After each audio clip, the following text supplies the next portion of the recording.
go. All right. We are back, everyone.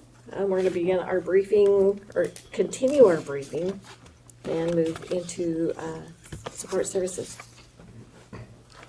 Okay, that would be me. That would be you. So the first thing we have on the list is the Comprehensive Economic Development Strategy List, otherwise known as SEDS. And to be quite honest, we've got Kevin Schutte here, who is way more of a master of all things SEDS than I am, so I would defer to him for comments, information, if you're willing to provide that, and if you guys have any questions about that. Yeah, so just everything that's in the briefing document is, I mean, this is not a first go for anybody other than maybe Travis and Commissioner Tarr as well, so I think you all know how to handle the SEDS list from here. So. And this is provided to the EDC board. And Yeah, correct. So as the briefing document says, we solicit projects from all the public agencies. Our board compiles them and then approves them, and then they send them over to you all to run your process. And one of the purposes of its existence is you can't get certain federal grants and stuff like that unless you're on a SEDS list. We also have projects within Mason County that we've done that we've made it a provision that it also must be on the SEDS list in order to have gotten funds like from ARPA and stuff like that in the past, right? Mm-hmm. Yeah. all right, so we're requesting that this goes on. Yes, so we have a resolution to establish the SEDS list for 25 to 26 on here, and just asking to move that forward so that we can get that signed and put in place. Next week's Yeah. meeting. Just one question, were there any that didn't make the cut? Never. No, Okay. that's not the process. Yeah, well, You know that. 10 years ago it did happen. There was concern Yeah. from, expressed by our board, that the county might remove projects from the SEDS list, and I assured them that the county has never done that, so I would Yeah. expect that to not be the case again this time. I agree. Can't put any like title-only SEDS Yeah. lists on there. I mean, legislature does it all the These are all time. real projects. Yeah, if we did it, we'd actually take their ability to go after certain grants and stuff, so I'm supportive of moving forward. Yep. Perfect. All right. Move it forward for next week. All right, next thing on the agenda is Nicole for requests from Risk. Good morning, Commissioners. So just to let you all know, the county was recently served with a summons and complaint. And so I'm here to just request approval to move to action for request and defense and indemnification for the employees that are named in this suit. What do you think? Should we do it? Most of them. Patsy only. That's actually extra funny coming from you, so that's. And Patsy only, right? And if two of the employees are former employees, but they were employees at the time. Yeah. Barely former. Yeah, Yeah, cover. one of them barely. If anything happened, they can come after us for them. Yeah, 100%. No. I'm supportive. Okay, thank you. Okay, that was easy too. Yeah. All right, next item, apparently things in the IT world need to stay cold, so Kelly's gonna talk to you about that. So I brought TJ over, so in the brand new building, in Building 10, we've got a IT server room that is too warm. And it's too warm even with what's in there now, and we gotta put double the amount in there. So that being our main hub, we need to keep it cool. So I went out and got some bids, and I'm just asking to move this forward. It's $13,627. I talked to Jen, we can do this in the REIT, and that's where we're at. Is there any redundancy built into this at all? The one that is in there will be left there for redundancy. Okay. And all this will be put on the new generator. Just buy cooler computers, I don't understand. Yeah, so unfortunately, the unit went out on a default, and it got to about 120 degrees in there. It was really, Within a really couple hot. hours, it was. And that's when we decided to think, well, what happens if we got twice the amount in there? What is it Yeah, gonna do? yeah. So that's why we went forward and moved forward, and that's why we're here. And I didn't know, I asked DJ if we had some sort of monitoring system in there to know how hot it is in there. Apparently they make some little dongle that you plug Yeah. in and actually tells you the heat and warns them. Yeah, one that does everything these days. Pretty cool. Yeah, I've got on my phone, and we're gonna put this on there so Of me and course, it's TJ will an have app it. on your phone, yeah. It's always an app on the It just phone. goes to where, this is actually building 8 right now. It is 71 degrees in there. It'll go down to 68, 53% humidity, 63%. Well, you know how you have a ring camera and it Yep. notifies you, So, will it notify you if it drops Yes. or Yep. goes up? we Yeah, and can I look get that up. emails on it currently from our battery backups, but, middle of the night type things, sure check your emails, so it'll be nice to have an app too there. It seems like a lot of money, but for a thing that it's keeping It's cool. protecting a lot more money. Yeah, we can't, Yeah. Yeah, and, Risk it. well, part of the money is just getting it there and getting it on the roof, so we gotta hire a crane to get it on the roof. And yep, I support it. as do I. I do too. Are you gonna have to put another one in this room, because there's a lot of hot air in here? I know how to run that thing myself. Now, Shelley said that after you guys came in. You Yeah, realize that, right? we'll be leaving soon, that's right. I was gonna say, look at her talking about me already. All right, moving on to the next one. This is gonna go really fast. Jen is here to talk about the jail study, the CDBG grant that we have had out there for a while now. Yeah, so we just have the closeout for this grant that we received for the period of July 1st, 2023 through, it ended in 2024, I believe. But anyway, this is just to close out the grant. We ended up getting close to $1 million and only spent $654,000. So we're returning the rest back to Commerce. Are there any questions? Do we have anything we can ask for them to move it back over to us for? I think that this is the reason it's coming to you so late, is that Mark was trying to do that when Find he was something, here yeah. and wasn't able to. And so Commerce has been bugging us to close out this grant for, I believe, about 6 months. It is what it is. If you don't have it, you don't have it. They won't give it to you. I'm supportive. But I had to ask. Yeah, I know. The next thing that I have is the financials for you, so let's share my screen here.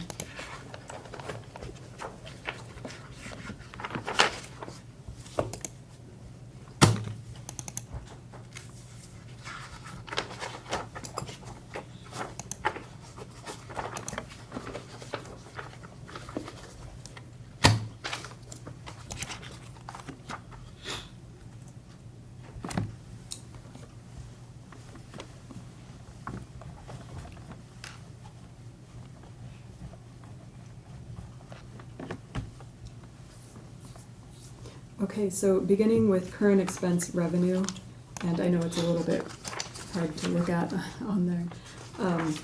We have received through, and this is through June, we've received $24,937,000 in current expense, or the general fund, and compared to June of last year, June 30th of last year, we received $24,289,000. We are at 56% of our budgeted revenue received this year, compared to 54% last year. And you can see here the revenue that we projected in 2024 was higher, a little bit higher than this year. The difference being roughly the jail study grant. We had that $1 million in there. So that's the reason for that. Stop me along the way if you have any questions. So the money that we're returning, that's here in the general fund? So the budgeted revenue was in there because it was an in and out. So Yeah. we would expend the funds, receive the funds.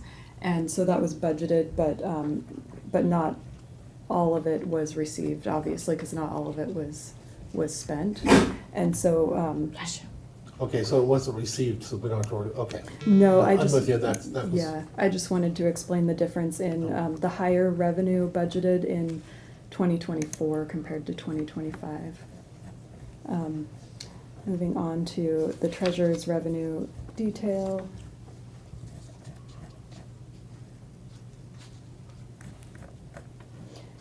In 2025 through June, we've received in the treasurer's office 17,627,000 compared to last year 16,828,000 roughly.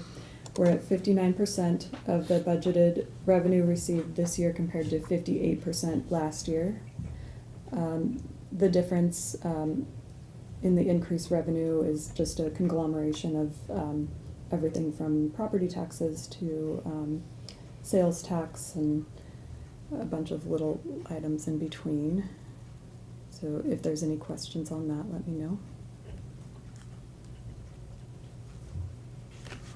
I want to go back just one more for a second. Are we going to have issue on the community development side on the revenue difference, or is that a timing thing? In talking with Kathy Chazé, she does not believe that there's going to be an issue on that. So it's And timing. yeah, and that, I mean, Kell can expand on I that. completely believe her. Okay. She says that's Yeah, good enough for okay. me. Great. I've been working with her all these years. Yeah. And we did steal her, by the way. She Right. starts I on know. Wednesday. It's so exciting. Good job, by the way. Good still. Yeah, good still. About time we I still think so back. too. Yeah. Yeah. Okay, on the expenditures for current expense, we have expended through June of this year 25,660,000 compared to last year 22,787,000. We're at 45% of our budgeted expenditures this year compared to 43% last year. And as I mentioned, every month, a big chunk of the increase is that $650,000 transfer in the transfers out to other funds. You can see the increase is $720,000 this year compared to about $77,000 last year. So that transfer is the majority of that difference in that in the transfers department. And then we have in the non-departmental that roughly $475,000 one-time payment to the risk pool to bring us to the 15 months payment for 2025 to change our annual due date. So this 25,660,000 compared to last year, the increase of about 2.873 million is not as scary as it seems. I don't think at this point. Right, when you're looking at the big, at the reasons. Yeah, I mean, those aren't gonna be recurring expenditures, so, But there's something, a great risk here. We've got a situation where we've had our administrator running off of the budget for the sheriff's department. We had no HR for a while. There's a few giant chunks that are not there that will be filling in and still coming in a touch above last year. yeah. What would that look like if it had been, you don't actually have to ask that, if those positions had been filled and we had filled like the parks director and stuff, that would be a pretty scary situation. But we didn't, so Yeah. we're doing good. I'm not saying that we're not doing good with it. Yeah, I mean, if we were fully staffed at any point in time, yeah, we definitely would be hurting more financially, I guess, than what we are. But I mean, the fact that we accumulated close to $20 million from 2019 to 2023 in the general fund, I mean, we just really needed to start using some of that, and we planned on doing that, and that's what we're doing. And so, yeah, I see what you're saying about being fully staffed, but I Not don't even think fully, it's just a- partially. Have we ever been fully staffed? No. I don't I think knew the answer, I just wanted, Yeah. yeah. I think that's a I just real wanted thing. someone to say it out loud. I remember, what was it, 4 years ago, when Casey came in and announced for the first time ever in his history of ever being here that he had filled every position, and I think that lasted a month. Like 3 weeks. Yeah, yeah, Yeah, and It's never come back, Yeah. so. and that's only one department. Yeah. Right. So yeah, we will never be fully staffed at any point in time. That's just not going to happen, I don't think, overall, so. If it does, wow, Yeah, and monumental. I mean, other places take that into consideration when they budget. So the way that we budget is very conservative in our staffing. We budget like we're going to be fully staffed at all times, and we don't fully fund overtime because of that. But I mean, there's different ways to budget. I like the way we budget personally because it's easier to, you know, adjust down than it is to go up. We're not legally supposed to go over our budget, and so we should always be under our budget. So anyway, I'll stop my rampage. So on the next page, the special fund and 6-year recap. Everything looks pretty good here, nothing super alarming. The trend is generally up on all of our revenues except for lodging tax, which we talk about. There was a big refund. We've talked about that over the last few months, so that's the reason for the dip there. REIT is up, which is great.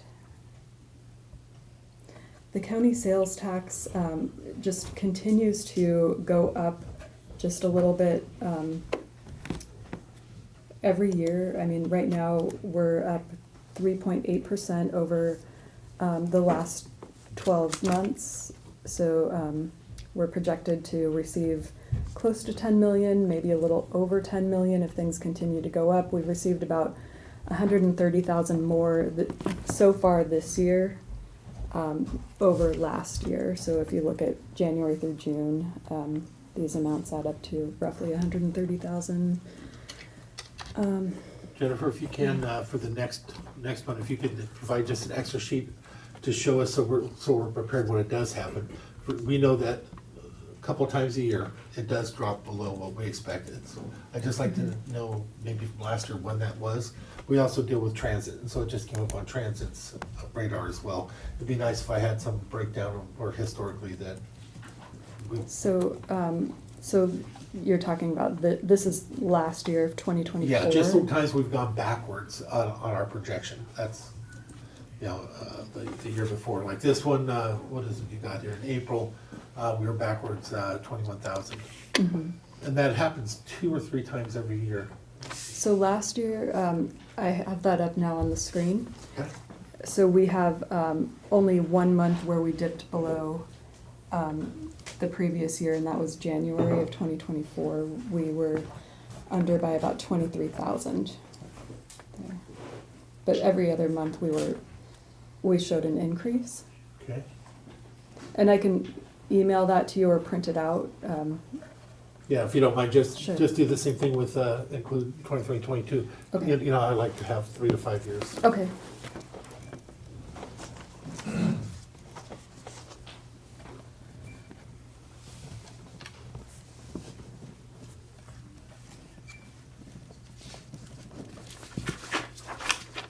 Okay, moving on to the 6-year financial recap.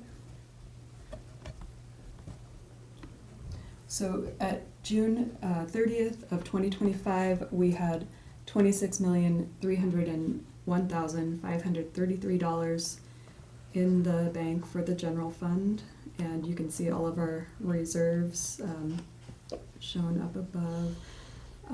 That is a decrease of close to $3 million over last year that we talked about.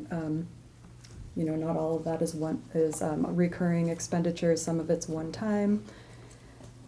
We are at 56% of our budgeted revenue, again, through June, and 45% of our budgeted expenditures. And you can see that those percentages fit in with the trend for the previous 5 years. Yeah. For the cash balances for the special funds, we are at June 30th, $66,631,000, and that is an increase over the previous 5 years. You can see almost every fund, well, a lot of the funds are increased from where they were last year. Roads continues to increase, that one's pretty substantial, 16 million. But one thing to keep in mind is we move money into roads for economic development, that makes that number stay high. When we move those, it never lowers that number, it actually makes it stay there. It just doesn't mean it's not all in a line item, is what I'm saying. We know we have about, I think, almost 6 million of that we've set aside for. Right, it's Yeah. all, I mean, the fund balance is not spendable unless we have it budgeted, so yeah, I mean, this is just looking Just at cash, cash. yeah. No, I just want to point that out so they knew that it's not, that there's just that much extra. We've moved some to a special fund so that we could have it for those other times. So it's Right. kind of obligated without being obligated. Kind of, I mean, you can choose to obligate it at any Yeah. point if you want, or whatever. But yeah, I see what you're saying. On ER&R, their fund balance continues to go up as well. So it's not like it's shifting from ER&R to roads, so that looks like a very healthy fund balance as well at 6,300,000 roughly. So just something to keep in mind that those fund balances are looking very healthy. Now, because years ago when we created the support services and stuff like that, we separated that out. Is every dollar that's in that roads only, or are we keeping some of it for our cars and stuff like that still in ER&R? So we do not have any of the general fund money in Okay. there. It's only roads and utilities. Okay. And they are doing a lot more outsourcing work Yeah. to, the fire districts and I think it's state patrol and other outside entities like that, so, Just keep track if we needed it, Sure. but we can't. Years ago, the old commission got in trouble for raiding that fund. That's how we created the support services, was to let them keep what they had in the bank, because we had to pay back 3.8 million. yeah, But yeah. we let them just keep it, and we ended up paying 64,000. Yeah, I think I'll take a good look at their rates for this year and see what's happening there. I think that, we budget their so part of it, I think, is we budget their salaries in there in full, just like we do the general fund. They end up coming back in lower, but we should be accounting for that in the rate, that Rate, yeah. difference. So I can't imagine that they're doing that much outside work, that it's increasing their fund that much. So yeah, I'll take a good look and see why it's increasing at the rate that it is. And the rates are always a year or more backwards. That's how we set it up, to make sure that it's covered. Okay, Yeah. thank you. On the motor pool summary, we're at 38.66% of our budgeted expenditures. We budgeted 2.1 million, and so far through June, we've spent 812,000. I think there's roughly 7 cars that we're waiting on right now to be upfitted, so we're starting to spend some of that upfit money, which is a big majority of the budget. So we'll keep an eye on that and make sure we have enough budgeted there. I think that we do, but anyway, something to keep an eye on since the cars are starting to roll in. On the special fund revenue, so far through June, we have received 26,377,000 compared to last year 32,630,000. We're at 47% of our revenue, budgeted revenue this year compared to 51% last year. On the expenditures, we have expended for the special funds through June 23,592,000 compared to last year 23,713,000, and we're at 33% of our budget this year compared to 32% last year. For county debt through June, we have 15,821,000 outstanding. And that's all I've got unless you have any questions. If you go back to the special funds revenue, why the drop from 51% to 47? Because the special funds are not like the general fund where they have roughly the same expenditures, recurring expenditures every year. I mean, they vary, they fluctuate a lot in their projects and what they're doing, so it's not really fair to compare one year to the next for the special funds, to be honest. And we may sometimes save up money to do a big giant project, which will have a bigger effect in that year. Or it's not really fair to compare them and expect the same from year to year, I guess, is what I'm trying to say. Okay. Any other questions on that? Or on anything? We're getting low in that trial court improvement. Trial court improvement, I think, is okay because there's no salaries in there Yeah. that are budgeted. That's money from district court for the judges' benefits, I think it is, that come from the state. So we transfer that into the trial court improvement, and that's used for all the courts for their different equipment, and we used a lot of that for the Building 10 needs. And so I'm not worried about it getting, there's no recurring expenditures in there.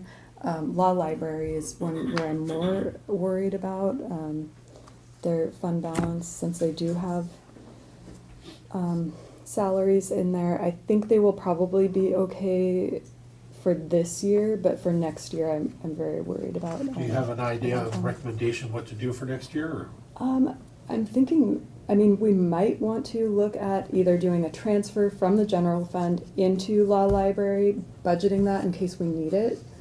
That might be the best thing to do. The other option would be to take that, it's roughly 6% of a FTE, and budget that in the general fund. So either one of those would be sufficient options. But if we did that, then we'd have to increase it on the court side then, right? Right.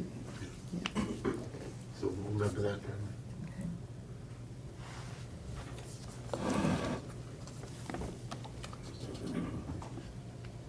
Any other questions or comments on that? Okay. Thank you, that's all I have. I'll stop sharing. And I think that wraps it up for us, Commissioner. Except for, I got something I want to bring up for the commission to consider and stuff. We've had all these fires and everything like that, and we all know, we're all big fans of all those heroes and stuff. I had a citizen call and ask me, I'm gonna make some phone calls for the local signs. What do you think about us putting out on the highway a few of our county signs that just thank them? I think they might be in use right now, aren't they? Directing people, telling people that the roads are closed. That's DOT equipment. Is it DOT? Yeah. Yeah, but I would have to circle back with Loretta. She was saying that most of them were used up on road projects and stuff right now for some of the projects they're doing around the county, so I don't know if we have one or two available. I would but say we only need a certainly- couple. If they have them available, just drop them on the road and just say thank you, because as was pointed out, they actually go past them, getting to it every day. And this is a firefighter that was telling me, an old Fourth, he says when they see that, they just bust buttons. They feel so proud that the community paid attention, so. I do have the one available that I had that says supply here by Mason County. But I have to have an outlet to plug in to do it, but I can surely put it in our courthouse lawn or I did something. Well, I'll see if we can or- get you one on the highway, because like for the Tunerville fire, it'd be nice, what is that, I think Brian Peterson owns that front part, maybe we can get him to let you put it out there. There's Henningson's just past that, where they actually have a big sign. Yeah, that would be the key. We need to put it on private property, because the Right. Yeah. process of going through and trying to put it on Yeah, DOT no, property. that's what I'm thinking, just, Yeah, exactly. Permit from if DOT. you guys are okay with it, I'll start working on that a little bit to find locations for two. Yeah, If on we can get private the property. second one, yeah, I definitely have one. okay, yeah, one, and maybe you can look, see if we can find a second one, and then I'll also work on some of the businesses. He was right, when he called me, he was right. What about PUD? Because they thought they were electronic signs too. Well, ask him, you gotta give, she'll take care of that one, and And Kelly, do you want to circle back with Loretta and see if we have another one that's? Yes, I will do that. Okay, thank you. I think the one I have is actually, yep, One of theirs. Yeah. sheriff's office. Okay. Maybe. I'll do three, you do one. It's because we're all loaning them to each other, and that's the way it should be. Yeah. So that's Yeah. good, we just gotta track them down. Yep. And even if it's just there for a few days or a week, that's huge for these people that are doing it. And for anybody that's watching the meetings, we gotta clarify something. I get so many phone calls and stuff from people that think because it's 0 contained or 5% contained, that they're not doing their job. Containment in the fire business is completely different than containment in your mine home. It doesn't mean that that's how much control they have of the fire. That means that's how much they have absolutely cordoned off completely. So even if they were going around a circle and they hadn't finished the circle with structure or fire breaks, it's not contained till they complete the circle. They actually have to, that's what containment is. So the thing is though, the fire isn't spreading, so in our terminology of containment, they're great. You know, that's up in Toonerville, 85 acres is stated 85 acres. To me, that's contained, but to them, it's not. So bear that in mind when they read these things, because people, I had somebody actually post that, what do you call them heroes? They're zeros, blah, blah. I was like, are you kidding me? I wanted to beat them up. It is what it is. Probably not a good idea. No, not a good idea. I'd be in the paper. I'd be visiting you.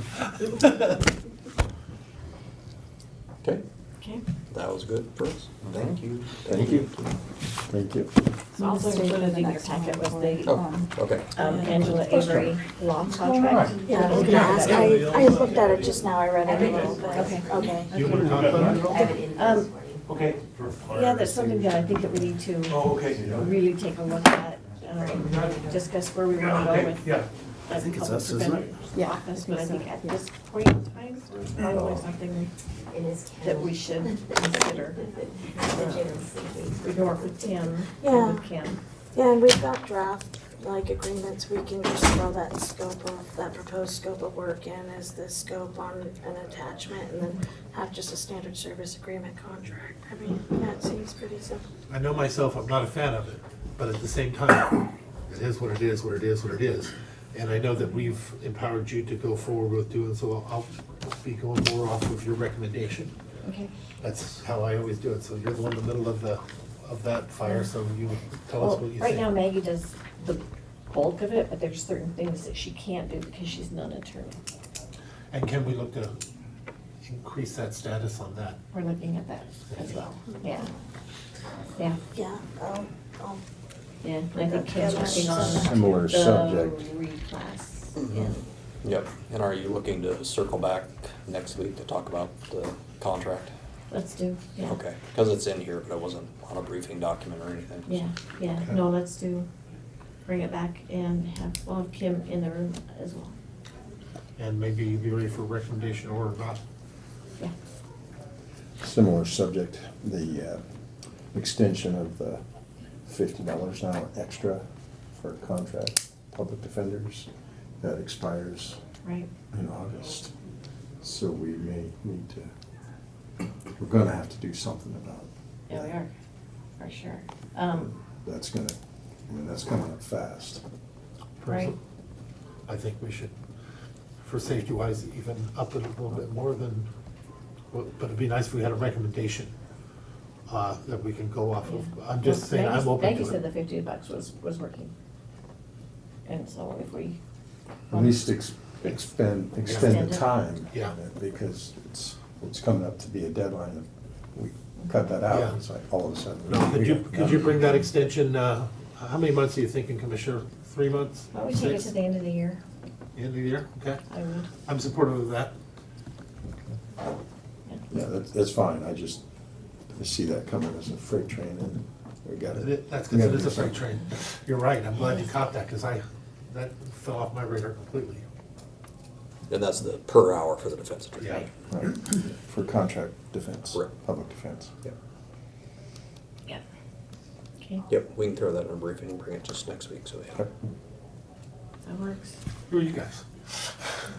Morning. So, about a month ago or so, month and a half ago, I announced or made a statement about a grant that we're getting from WASPIC. And it was for roughly $377,904.16. That's roughly speaking. yes. Roughly? We'd asked for about 404,000 or $433,000. So we didn't get it all, but we got a big chunk of it. We're kind of need another 38,000 for the 2-year period, not for each year. We're looking at $5,400 the first year and about 32,571.68 for the second year. We believe that qualifies for TST funding. Furthermore, we've been working with Melissa out of Public Health to work with ORS to develop the contract that's going to use and consume this money, and that's about it. So you're asking for it out of the treatment sales tax, or you're asking for it out of the TST funds. TSD? Okay. Because currently it's already coming out of TST funds for the existing co-responders, and what we're gonna do is ORS is gonna expand their existing contract to absorb this, so it's just a little cleaner, one process. And Jen and Melissa have been working on it to get the language straight, and Tanessa was fantastic in getting this Yeah. 380,000. So you'll have it for us for the next meeting? Yeah, so this request is going to the Housing and Behavioral Health Board. They have a meeting at the end of the month, but we're thinking that it fits into the one-time use. It's like bullet number 9 of resolution, whatever, 2021 whatever it was. For, the one-time use of TST funds, since it's not a recurring expense. So it doesn't have to fit into that formula of 65% to the offices of the county.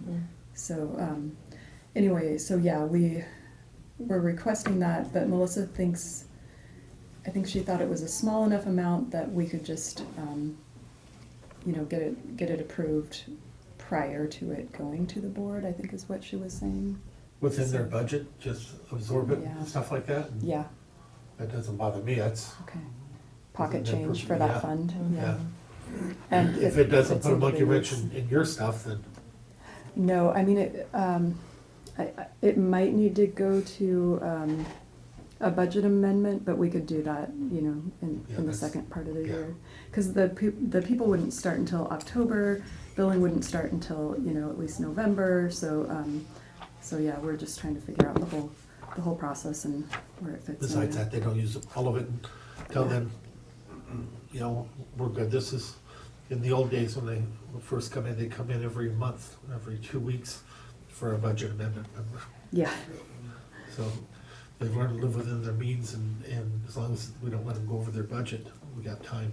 So I'm comfortable, however you wanna bring that forward for me.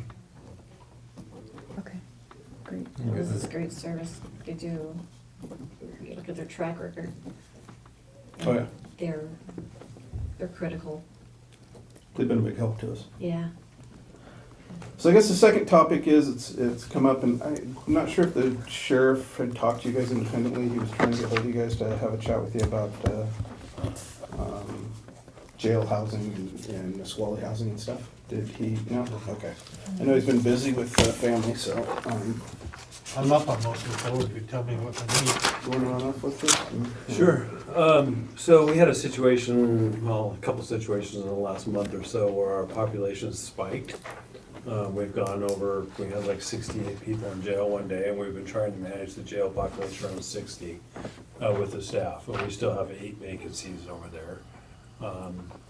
So we made the call one weekend to ship some more people to Nisqually temporarily, instead of going on booking restrictions. So we've been running like 2 inmates over at Nisqually the last couple months, so it's been pretty minimal. But we did bump it up to, there was 8 in there, I think, this last weekend, so. But that's just for that moment though, right? You're Well, still thinking, does well, that affect the average? It will affect the average, yeah, because it's not like you just sit them there one day and then we bring them back the next. It'll probably be there for a week or a couple weeks at a time. It just depends on the population. Like today, we're at 61, which 60 is our cap. And so we didn't send that one to Nisqually. We just been hoping the courts will release people and kind of get them out, But it just ebbs and flows. And I know late last year, we had conversations about the Nisqually contract and the funding for it. And then we also talked about booking restrictions, and we talked about what the board's desires are as far as booking restrictions versus funding. Are we willing to pay for the extra people at Nisqually to kind of bypass the booking restrictions and still allow those people who get arrested in our community to come to jail, the minor crimes? Or do we, I guess we want to have a conversation with you guys to figure out, collaboratively what we want to do. If this is going to be the trend for the next 6 months and we're going to have to start putting people at Nisqually again, what are your guys' thoughts or your desires, or we just want to work with you guys to try to come up with a common plan. Because I don't think booking restrictions are good for anybody, honestly. We want people that commit crimes in our county to come to jail, so. But with that comes an expense. So you're saying, so monthly cost per prisoner is $42.90 Correct. For one. for one, For right? one, Right. So are you saying the judges aren't releasing people?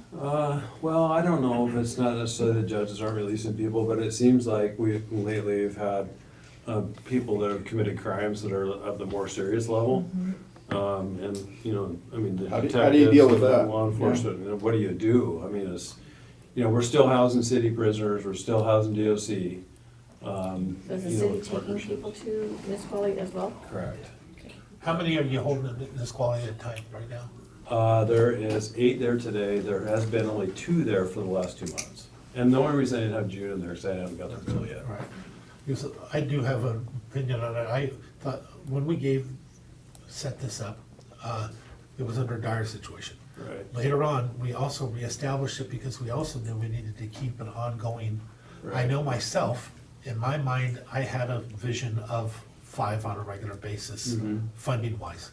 So I'm still there. I think, I always believe we can do some more to house some of them locally, how I feel Right. about that.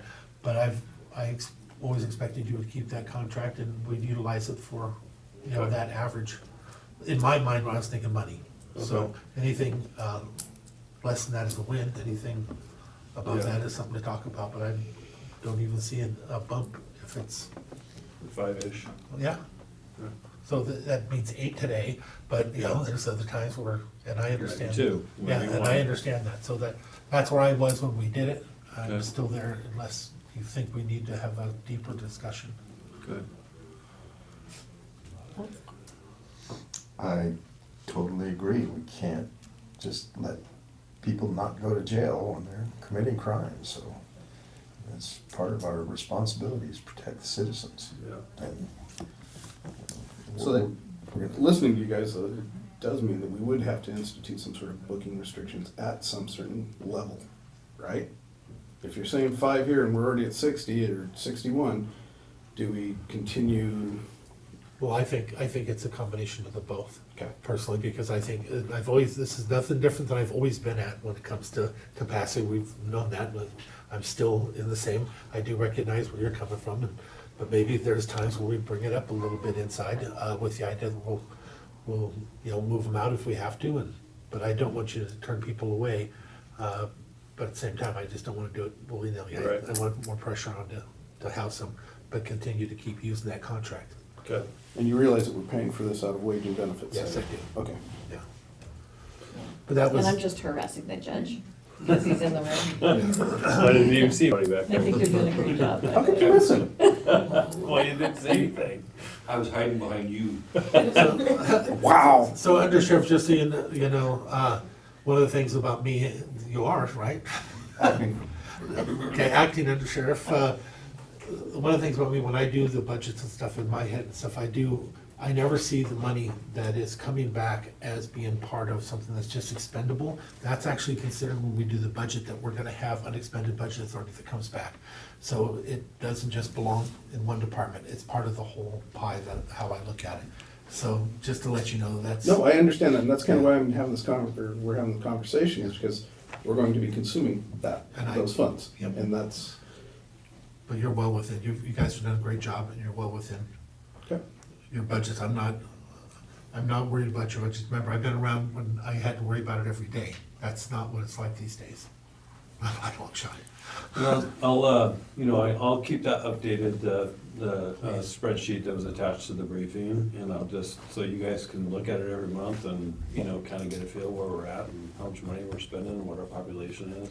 Okay. It's kind of fun looking at the October, November, and December of 23, 24. Yeah. Of course, you're not there yet, but you can see kind of Right. trends, so.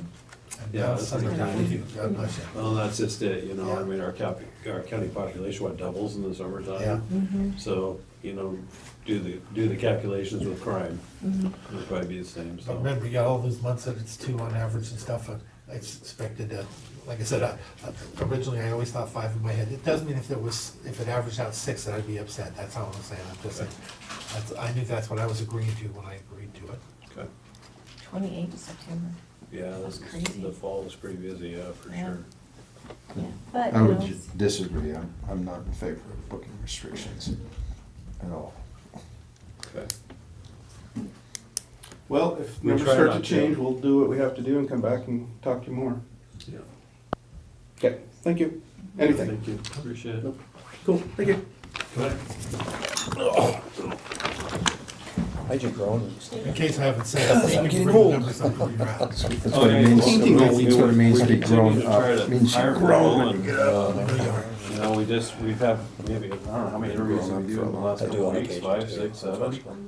And we can't even get anybody to pass a background. I don't know if you want to hear something cool. I haven't had nobody calling me all pissed off and stuff for a long time now. Well, good. I'm talking about staff and stuff Yeah. like that. Not at all. Yeah, awesome. Not even a peep. Well, So, that's good work. That's great work. That's Yeah. why I'm complimenting you guys. All right. Well, thank you. Take care, Richie.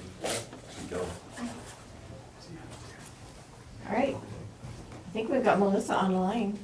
Oh, yeah. Yeah, she's on vacation. She is. She is. Good morning, Commissioners. Can you hear me okay? Yeah. Thank you. I appreciate it once again for you accommodating me, being able to do this briefing remotely. It is very time sensitive, so I'll go ahead and just jump in. As you know, our consolidated homeless grant with the Department of Commerce was not received by the effective date July 1st. So we are delayed in getting all contracts for the fiscal year 26-27 biennium executed with our subcontractors. So there has not been a new contract executed for the Housing and Essential Needs Program. That was a program that was previously provided by Community Action Council of Lewis, Mason, and Thurston counties. And that has resulted in a pretty significant gap in service. Last week, Public Health received a very high volume of calls throughout the week from clients who were behind on their rent, or had late fees. There's currently 102 active clients from the Community Action Council caseload who are impacted by this gap in service, and that doesn't include new clients who are also eligible and are unable to receive services at this time. So we'd like to do a 1 month, a very short-term amendment with Community Action Council just for the month of July. While we work on executing the full fiscal year 26-27 contracts with the new providers. This will allow for Community Action Council to continue to work with the clients so that there continues to be no gaps in services. People will be served, no one will be behind on their rent, and of course they wouldn't be accruing additional late fees. So asking for this to move forward to the the July 22nd action agenda for approval. And then just as a quick update for you, we did finally receive the contract with Commerce to review last Friday. So I'm working very quickly to get that ready for briefing next Monday. Melissa, when we spoke on Friday, we talked about potentially making it 2 months instead of 1. Just to be clear, this is not additional money. It's going to come off of the grant. And it's hand money. It's coming off the grant. That going forward, it's going to reduce the grant from the new grantee. Is that what you're proposing, is the 2 month? She said 1. I heard this, that's why I'm, What was it, the draft amendment that was attached to the briefing was for 1 month. However, 2 months would allow a little bit more flexibility in case there are any further delays in contracting for the new year. Okay, I have no issue with Commissioner Trask. You know how I feel about the situation and stuff that came around, and that's what we're talking about here. You need to say what, Well, my first concern is the clients. I don't want anybody being kicked out and pushed on the street, so, I would support the 2 months just because of the timing. I was so concerned that the contract from Commerce wasn't going to get to us in time. And it sounds like you barely got it on Friday, which is how many weeks too late? 3? Not too late, but yeah. Wait, 2.5, 2? Yeah, yes. So I'd really like to encourage Commerce to do their job Write an email. and provide, so that we can provide services to the people that we're required to provide services to. So 2 months would be okay. Well, fine with me. That was my reaction, was let's not be in this emergency state again. Again. Sounds like you have 3 for 2 months. Okay, perfect. I will update the amendment in time for the action agenda on the 22nd. Okay, Thank you. Thank you. Any other questions? not yet, Okay, you know where to find me. right? Have fun. Well, enjoy your vacation. Thank you. And thanks, Appreciate the flexibility. Thank you, commissioners. thanks for the call on Friday and getting this discussed before you went on your vacation, so appreciate you. Thank you. Thanks, Melissa. Well, Mine's what a you got boring for one. us? Yours is boring? This is our You're all every. clean cut today, check you out. I know. You look younger, a lot I younger. have like sandpaper face. Oh. This is a grant for local solid waste financial assistance program. This is a grant that we get every 2 years from the Department of Ecology, and Public Works also gets a grant like this. But environmental health uses this for solid waste code enforcement work. So this funds about 3/4 of an FTE. It's actually probably a little less than that now, but it's a grant we get every year, and it's a 75-25. So we have a 25% match, and our contribution is $43,838. That comes from our solid waste tipping fees. What does this employee do? This employee does solid waste code enforcement complaint cases, complaint investigations, also inspections of solid waste facilities like wrecking yards and composting facilities and other solid waste facilities that are like businesses.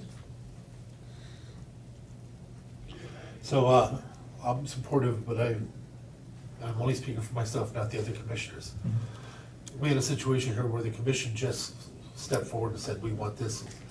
I would expect that soon we may have that conversation when it comes to enforcement and getting some of these places cleaned up. So I would like to ask you to have a talk with them and see about what they can do to go out and start to show action immediately for us. I'd rather see it that way than us sit here and put something forward. So please consider that. Can you clarify that? I'm not understanding. Enforcement action on some of the ones that we've definitely contacted you guys about and had conversations. And I know we always try to find a way to find the nicer answers, but sometimes things have to change. And again, I'd rather see it happen from your end instead of happen from our commissioner end, but I think something has to happen really soon because I think there's gonna be some deep conversations. Yeah, well, that's, And again, I'm speaking for myself, I'm yeah. not putting I any pressure on I totally get that, and that's why I've continually brought up the code enforcement issue with this group to discuss what our needs are to be able to affect those actions, so. I do know that some of them are already have gone over to the prosecutor's office, and you guys are working Yeah. because there's a process, Mhm. and so I know you're working on those, appreciate that a lot. Mhm. The other thing I'm following up on, you had, at our last meeting, you had requested information about whether we could hire a hearing examiner. So I have done some research as far as other counties, other jurisdictions go, but the main piece I was waiting for is to be able to speak with our new HR director, Yeah. because that's part of, figuring Yeah, out it is. what a position like that would entail, so. Yeah. that's the piece I'm waiting on. Well, I appreciate you continuing the conversation. I look forward to hearing it. No problem not having it today, that's for sure. All right. Other. I support this. Okay. I support it, as long as we can start doing more enforcement, because that's the biggest complaint. Yeah, I mean, we were maxed out. This contract was all we had for many years, and now we supplement this with Foundation Public Health Services funding, and we've made a lot of progress. But I totally get the citizen complaints about the rate at which code enforcement happens. Well, there's an old saying in sales. A great salesman is a person that finds a new way to sell an old product, just in a different way. I'd like for you to consider that with maybe how to handle this. It may be time to re-rack and look at different ways and different options on how to handle it instead of the same path that we've always done. Sometimes doing the same thing over and over again isn't the best. I have no recommendation for you, I'm just throwing that out there again for that conversation, please. All right. Let's look at some of the other grants too that are over in public health, to see if there's any others that we can tap into. Because I know that you guys get a ton of grants, and so let's take a look at those and see what's available out there too. Okay. Can you send us, Okay. it's not the bait, but what is it? Where was that one? We have 311,000 somewhere in here for, On which one? Is that the community development abatement that's fund? revenue, so I need, huh? Is it the community development abatement fund you're talking about? Yes, that might be what it is. When I was just checking, they had 311,000 in it. Can you look and have somebody send me, it might be Kell, just send me what the actual usage, the RCW or WAC, or whatever we're utilizing for expending those funds. If somebody could just send me a copy of that so I could just read it for myself, please. You could share that with all three, that would be great. Thanks, Cal. Yeah, but I support bringing this forward. Okay. Yep.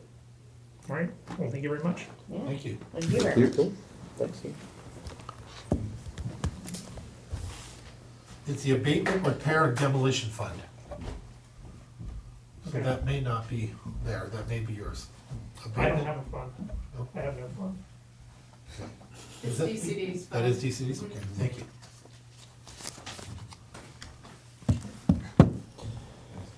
Okay, Cal, you're up. Ian has no fun. It was no fun. I didn't catch that. So did you guys plan on We did, actually. coordinating? Yep. Yeah. Yeah. Well done. Thanks. Oh, yeah. Morning. Good morning. You just didn't know it was supposed to be a sweater? Yeah, Okay. I didn't read the whole message. It's part of It's it. like 85 degrees out there. But in here, That's only 75. Yeah.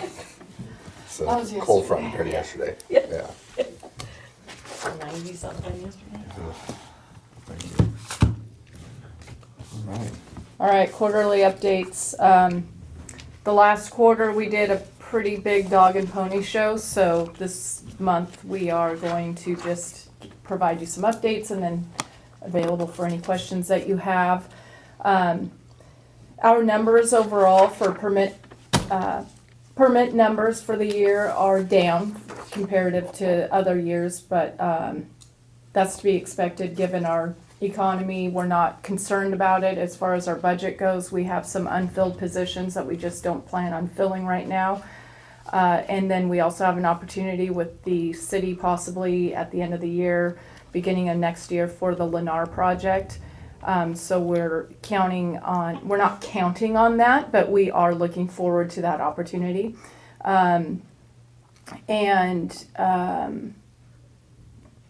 Let's see, so that's it for the numbers. Our permit turnaround times are hovering around 30 days.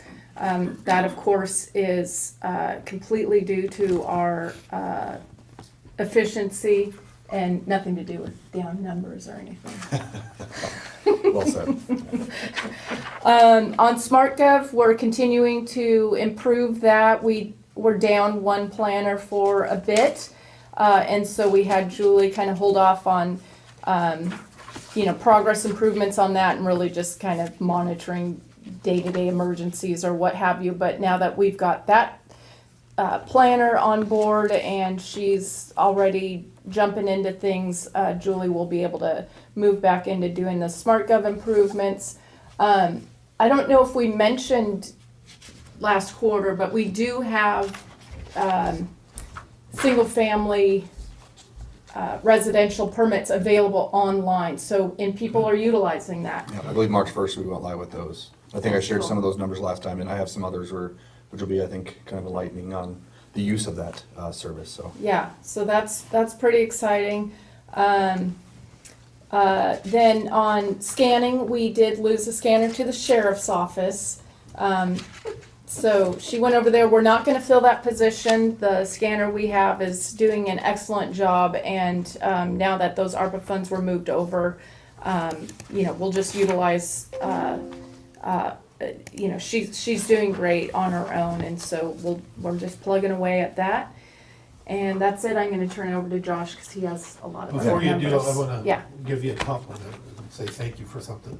I was asking about your numbers earlier and stuff and was told that most likely it's nothing to worry about, and now I can see why. Because you're proactive on thinking about your budget as it's coming in, and you're watching what you're hiring to do it, and that would make up for the difference that I am seeing in that. And so somebody needed to say thank you for that, because that's how we keep out of trouble. Well done. Agreed. Well, a few years ago, former Commissioner Kevin Schutte talked to me about staffing, and because back from the 2008 days when we'd let go so many people, and then as the economy slowly started coming back up, it was hard to get people back on staff and everything quickly. And so this time we've decided to to be really careful about when we lose a position, do we really need to fill it at that time? How are our numbers? What does that look like? And then, as long as we can continue to have them budgeted full-time, keep that in there, so then as we see an economy come back, we can immediately fill without having to, to go through that process. I have So, no problem budgeting that way. I see it. That's why I asked that question earlier, and now I didn't understand it, but when Kathy says, yeah, and then Kathy is also a great resource on the numbers. I'm so like, do we need to fill this that's all I position, needed or was do we for her want to say leave that, it open? To Yeah, hear that, and I was comfortable. yeah, Now I know why. We will miss her, for the record. I know. yeah, I know that's you coming will. up next. Yeah. Great resource. Yes. Not for us. She's still with us, I guess, just, yes. So I'll go into some details here in regards to kind of breaking down each department and kind of some numbers just to shed some light on where we're at with that. So first I'll start off with the building and planning and enforcement team, excuse me. So since the last quarter, so pretty much since April 15th to today, 43 new cases have been open, roughly 15 in the planning discipline, 17 in the building discipline, and then about 11 combined, because sometimes there's a lot of crossover in those two, so they work well together. And so they've been gangbusters since that over the year, or since the year began. We've opened 90 cases, with about 40 of those closed. Sometimes they are easier to close than others, so sometimes we get some lag in there. But with having kind of that team together, I'm definitely seeing some movement along with just those enforcement cases being open and addressed. And again, these are just related to planning enforcement cases, so that's developing a shoreline, things along those lines, building elements or occupying structures that weren't approved for occupation, or dwellings. We have a big kind of push on garage conversions to dwellings, and/or a lot of short-term rentals, especially this time of year, where they want to get more space, more money, more individuals in. So I know our enforcement team's been working a lot with those to get those kind of rectified, mainly for the safety of the public as well. So that's kind of where we are with the enforcement numbers. Any questions about those? So I'm curious about the garage conversions. Yes, so that's, a lot of it's kind of a mixed bag in regards to people having STRs, short-term rentals, and just want more space to make it more equitable. And then also we have the other side of the coin where people don't really have other means, and so it's kind of forcing their hands in regards to putting a roof over their head and so on. So it's a mixed bag of kind of where they're coming from, but we've seen a big push on that of conversion of structures into dwellings out of whether storage shed or garages or other elements like that, so. Really? Yes. Sorry, are they using them as ADUs? You could count it as that, yes. just based on they're separate from the main dwelling usually.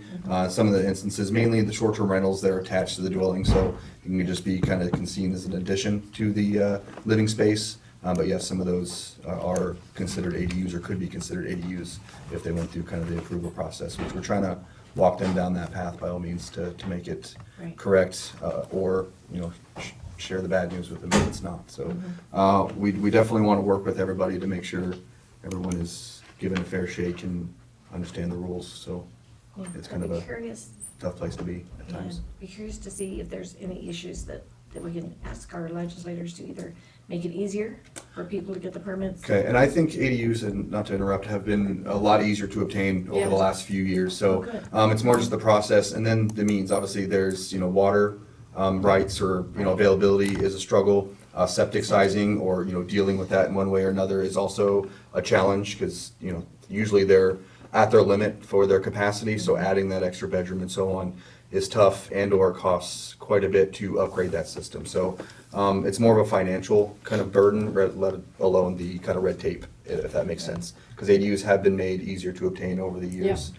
Yeah, we've done a lot of work on making ADUs more accessible permit-wise. So we used to take them to the hearing examiner it was a reduced hearing examiner fee, but still it's just it still add an additional fee plus the additional time. Now we do it administratively.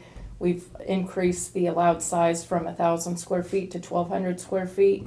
We've also allowed that if you have an existing residence and then you're gonna build another main residence, we'll allow that existing residence, I think it's up to 1,400 square feet? Yes. Or 1,500 square 15. feet, to be used as your That's ADU. So you don't have to, Great like, job. Yeah. say a house that was built in the 70s, now you want, something, so we're trying to be as flexible as possible.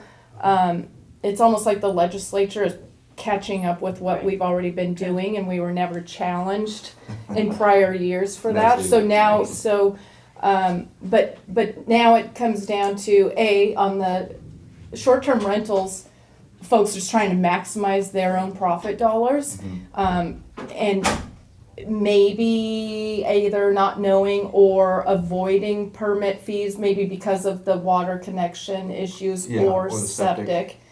And then on the other hand is the folks that just, regardless of the permitting, they can't maybe not afford to either do it per code or Yeah. it's a Tough times. variety of So, issues there. Right, so I asked Dave to probably meet with you guys and Travis and talk about the septics, so the ones that they pump out. with the holding tanks, that sort of Right. stuff. Right, Mhm. right, so if you could reach out to him and see if you can further that conversation along, that would be great. Okay.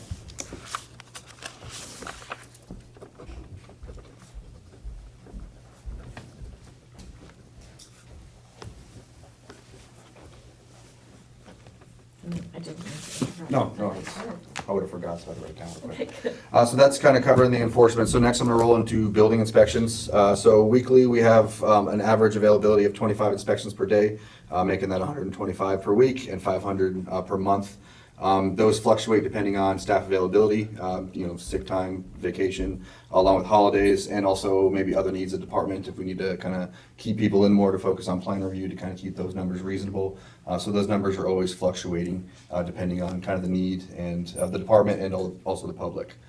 Currently, some bigger projects we have going on, that T-hanger there at the airport, we just finalized that last week. There's still another big 29,000 square foot fabrication building that's being built or going to be built at the port as well. I believe they're out for bid right now on that one, so I don't have a timeline of exactly when that'll start, but that'll be a good fun project for the department. Let's see, phase 2 of the Belfair Apartments is still underway. I would say they're probably about 75% done with that, roughly. Just a lot of kind of finished work, and they have a smaller building that they just started building, I'd say about 3 months ago. But after all that's said and done, that'll be wrapped up and quite a few available apartments and so on for that area or the community in general. A lot of PUD projects still underway, a combination of both power infrastructure upgrades along with water upgrades as well. So Those apartments over there, they were going to build over by the post office Yep. in that area? Are They- they going to do that? That's the one they started about 3 months ago, Oh, Building okay. L. So yep, that one is underway currently. Cool. I think they have it erected right now and starting to do interior stuff. So yes, so they decided to go with that one. I know there's talks back and forth of making it a parking lot, making it a storage unit or space, and they just stuck with the original plan. So yeah, That's excellent. it is. Yeah, and so I think they're also kind of in communication with the Navy and that sort of stuff to kind of get their name out there and hopefully maybe fill those. So, but yeah, they moved forward with that, which was good on our side too, because just more projects the better, especially housing. So. Right. Up in Belfair, we also have the grocery outlet change in tenant. That was in the old Rite Aid that's underway. I believe they're close to being done. Edward Jones as well up in Belfair. I believe they just got occupancy. We have the Hoodsport Ace Hardware that is completed as well. And that Sunrise Hotel in Hoodsport is also well underway. If you haven't been up there yet, it's right on the road. It's hard to miss. Looks amazing. Yes. And then various projects with DOC, Department of Corrections, that we've been working with as well. On plan review, we, as Kell was saying, we are floating around that 30-day turnaround time, which is great. And as she mentioned, we have a good portion of our permits available online. So for instance, for manufactured home this last quarter, again from April 15th to July 14th, in-person submittals for manufactured homes, we had 11 total, while online we had 27. So with significant difference in there. I think last time we talked, it was roughly 50-50. So we can definitely see the public is kind of catching on to that online process, which is nice. Single-family residence, again, we went live on March 1st. So I think the numbers were very small just based on the sample size. But this quarter, let's see, in person we had 24, with online 25. So again, increased. Our majority are online. And same things with garage submittals, 16 in person with 20 online. So again, that online submittal is really catching on and starting to dominate the in-person. So with that being said, we still have a lot of people coming through our door, but we're able to facilitate those because they're more kind of questions and that sort of stuff rather than the intake process. So again, I think we're serving the public better in regards to having that availability to kind of answer questions along with processing their permits kind of in the background. So any questions about that? Awesome. Yes. Another duty we do as well is pre-application meetings. That's an opportunity for building, planning, environmental health, public works, PUD, and any other kind of stakeholder to get in a room with potential developers to go over requirements and processes. So year to date, we've done 30 of those meetings. With this last quarter, 13 total. So again, the more we have of those, the more potential growth and projects coming through the door. So always encouraged to see what people have ideas for, where those are located, and so on. So again, 30 to year to date and 13 last quarter. And then last but not least, our fire marshal, a very busy man, especially with all the fires and stuff going on too. And as you guys are well aware, the burn ban in place. But again, this last quarter, he's processed 19 total development permits, everything from fire alarms, sprinklers, and hoods, along with 13 burn permits as well, which obviously burn permits are placed on hold right now due to the restrictions. But yeah, those are the numbers on his end too. So, and that's kind of all I have for the numbers. The numbers are good. The numbers, yeah. So, yeah, any questions? Have you started,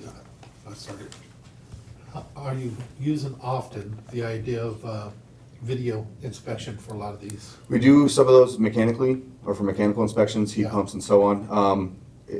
We're trying to maybe expand on a little more, however, we still need staff availability to do so. Yeah. So either they're in the field, kind of incorporating that in their route, and or they're taking the time to do that at their desk. So we haven't dove in with both feet on that, but we do facilitate some to help alleviate some of the field time and so on, especially the ones that are feasible. Some of them are not, just depending on, you know, service is number one. You know, we have some, you know, blackout areas in a sense just based on that, along with some inspections are hard to get a full picture of all that because you're really just seeing it through the lens, right? So we do re-inspects that way, whether that be via photo or video, because the inspector already has kind of an idea of what they're looking for, what the site looks like.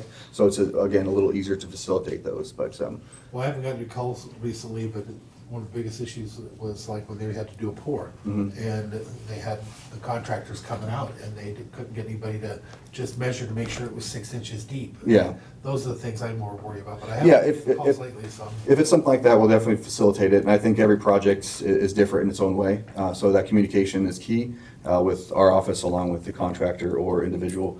But again, I think just keeping inspections open and keeping a good number makes that availability, so we're able to assist in meeting those deadlines or pour schedules, so. On another issue of the, appreciate the update on the numbers. I used to like it though when we would have the addresses and maybe the names and stuff, so we can keep track of what was coming into our communities, what was, you know, what areas were being built and stuff like that. I don't know if it was before you, but we used to get it in blocks that way. Okay. And it would be appreciated if we can get it. Yeah, those Excel spreadsheets Yeah. that have that, we can, Yeah, you know, have just the by throwing report around there, show that. it allows us to continue to keep ahead of what's happening and what's going on in our community. Okay. Large developments, small developments. When they call, we also have it right there in front of us to be able to look at. Yeah, that was cool. So if you just add that in, it'd be appreciated. And I already complimented you guys once, but I gotta compliment you again. I got it? No. So, I wanna thank you for how quickly you guys work with some of the individuals when we have issues and some of the contractors. I love it even more when you have an issue that you talk to a contractor and he ends up calling me back and saying that they scheduled time and everything, and he sounds like he's apologetic because he may have been wrong. I love those. Those are my favorites. So thank you for the way you guys have reacted to those when we get them to you. For that's on both of you for that. 'Cause I've called you both of them. Awesome. Good to hear. So the online, the increase in online permitting, Mhm. does that save us significant time, or is it just? I think it Slight. makes us more available to the public for questions. However, time-wise, we still have to, those permits still have to be processed. And at first, especially with single-family residents, with going live with those, there was a lot of kinks to work out in regards to the submittal items we were getting and kind of deciphering through those. And kind of the back and forth with the email. So it's getting better as we all learn from that's within our office, from the people to submitting and so on, so to make that as seamless as possible. But in regards to saving time, I think maybe eventually we'll definitely see that. But right now, with still just kind of implementing it and learning as we go, along with still needing that staff time to process it and route it and so on. Yeah, that'll always be there. Correct, Just yes. Sometimes it'll speed up, some of the transmission. Yes. So, yeah. All right. I think that's it on that topic, huh? Yeah, I think so. The next topic is posting our open position for program support, where Kathy's coming over here to join you, your win, our loss. We do have an internal candidate, so we have opened it up internally, and we had to get that going quickly, given the position. And so, normally we'd be here in advance, but we just want to let you know that we did open that, and we're hoping to fill that. Yes. And thanks for your It assistance. was an with that. absolutely essential Correct. position. Yeah. I had no problem with that. Yeah, one. because Josh and I are not Yeah, gonna and do appreciate that. you, but appreciate you guys checking in and handling it in that manner again, but again, it was absolute necessity, there's no question. Yeah, and I want to personally thank Josh because, I operated as a single manager for quite some time before I was able to get, Todd, right, and then Josh. But there's some things I just assume I'm going to do, and I couldn't, get on board. And Josh just did it. And next thing I know, it's like, oh yeah, I talked to all of you, talked to Travis, Travis was a good job. and made it happen. I was like, well, that's cool. I didn't even have to. So yeah, I really appreciate it. Josh has been, I think we make a great team, and the department will just continue to improve on that because of our relationship, and I see how hardworking he is. That phone goes off constantly, all day, every day, mostly with the inspectors, I'm assuming, contractors out in the field, and I never receive those calls anymore like I used to, which is great. And on the SmartGov side and going, getting more and more permits online, and there are a lot of kinks. One of the things that we really learned from the lien process that the state auditor's office, when, that was, I want to say in 21, 22, that they came out. But we learned it's like constant process improvement, and I think more importantly is that it is okay to come up with an idea, try it, and if it doesn't work, we don't think, oh, we just wasted time.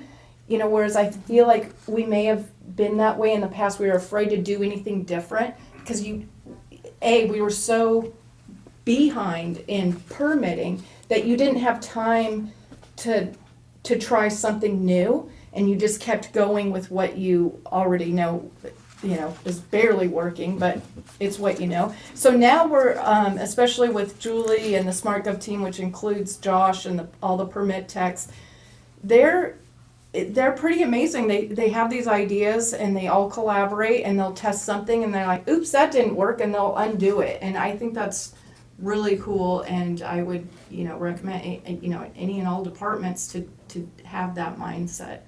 And then it makes everyone more comfortable with change, because we're just always doing change, even though we're doing the same thing, so. Perfect. Just wanted to, yeah. Trial and error. Yeah. Right. It's always good to find out what doesn't work. It really is. Exactly. And then Yeah. pivot instead of just, try it again. So, Yeah, great. so. Well, thank you for your time. Now that Travis is official, no longer interim, I have some things, so do I follow up with Chris Pinkston to get on your calendar? I have some priorities. I have a number one priority and then several, so We'll wedge it in. I'll do that. Okay. Thanks again. Thank you. Take care. Thank you. Appreciate the updates. Yeah. Yes, of course. Perfect. Thank you. Your turn. Good morning. Good morning. Thanks for the Hi, call on everybody. Friday too. Sorry I missed it. Oh, yeah. We're all here. You guys are from the sheriff's office. You're bringing everybody. Perfect. We've got a full party session here, minus Mike. Sorry, we left him out of the party today. I bet he's so sad. I know, he really wishes he were here. Uh-huh, He sends sure his does. best regards. Before we start, do you have an extra sign that you could put up there? No, we do not. You do not? Yeah, that was on my laundry list here, but no, they're Okay, all. so you heard us out there? Yes, Okay. yeah, they're all in use right now. Yes, We'll get a hold so of the if you PDs. tell us, thank you firefighters is more important than notifying on road projects, we can rearrange. Not saying that, just No, I know. trying to, They're, we want to acknowledge and recognize. what do we have going up there to the fire area currently? What Do we have anything, it's a highway, so probably No, not us. we worked through DOT to get the signs up there, Travis. Yeah, Very- yeah. Yeah, and it sounds like the other one that's being deployed, I think it's the sheriff's department, right? That's here that facilities is utilizing. I thought they had a couple, but they might be like us, one was off getting repaired as well. That's okay, can you check on the sheriff's department one? Yeah, they were just here and said that they didn't have it, and I'm not Okay. sure. No, we'll just keep working on it. Yeah, We'll I'll figure it follow out. up with Kelly, because Kelly was gonna be calling around and Yeah. finding out. Yeah, I So know, I'll ask him. and the city has one, I believe, but I think it's in use over here. I think he was gonna check with PED too, Yeah. so Oh, that's right, I'll yeah. circle back with Kelly. Yeah, we only need the one. And we can rent them. I mean, I can certainly hook you up with a rental outfit that would potentially have them available and get that information to you as Let well. me just check the price. Yeah, they're pretty reasonable, really. They're not bad. Now, we need to be there for, well, the one in Cushman might need to be there for a couple of weeks. Cushman, yeah, they're saying they're gonna be there for at For at least least, 14 days, Yeah. at least. Okay. yeah, So yeah. maybe we can just give permission, or? I'd like to see the cost first. Yeah. Like I said, I think they're pretty Yeah. reasonable. Okay. Yeah, fortunately, the ones that we needed for the main signage notifying of the roads being closed and stuff, those were provided by Department of Transportation, Yeah. so those ones are covered, so we're good there. And like usual, nobody's listening to the signs on. Yeah, oh, of course. Of course not, right? We have equal luck, I think, on our projects, unfortunately, right? Oh, surprise, Yeah. now I see it. As it floating down the river. Mhm. Well, first up, we only have one action agenda request for you this morning, commissioners, and that is a request to haul or advertise for proposals to, or quotes to haul biosolids from our treatment facilities. And Richard's here to tell you all about that. Actually, I'm good with it. I know it's necessary already. We have no choice. So No, it's really, I mean, we had, as I said, we had a contract with Tribeca Transport a few years ago, and they didn't want to renew. They were from like Longview area, and they were using giant tankers, and it just didn't fit their profile. They sold their company, and they just said, we don't want to do this kind of work anymore. Went back out a couple more times looking for somebody to have a contract with this, and there was really, nobody responded, even calling them and asking. And they just didn't respond. They said, not interested. We already got your work. So there's more people in the area now that are performing these services. I'd like to go back out and see if we can't get a better price. Supportive. Yeah. Yep. Yeah, and this is a pretty significant portion of our budget, Yeah. so we Sure want can to be. see this accomplished. All right, awesome. So, discussion items, we have a couple, and welcome back, Kevin.